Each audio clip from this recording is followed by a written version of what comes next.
When people talk about black magic, I used to roll my eyes.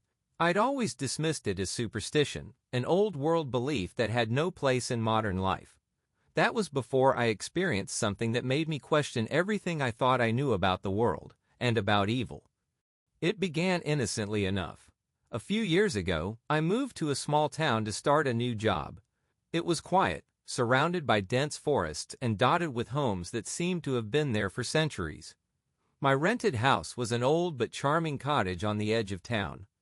The landlord, Mrs. Patel, was an elderly woman who warned me about one thing: never disturb the locked room at the back of the house.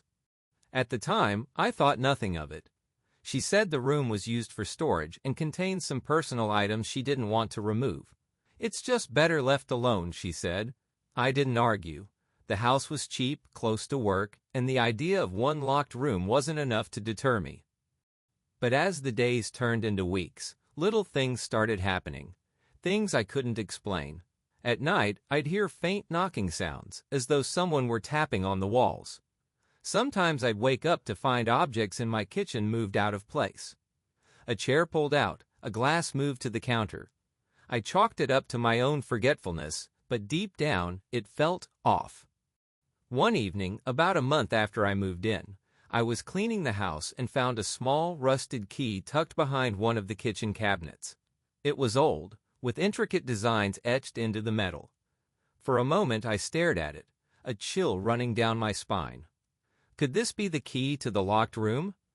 I told myself to leave it alone, but the curiosity gnawed at me. Why was the room locked in the first place? What could be so important that Mrs. Patel wouldn't let anyone near it?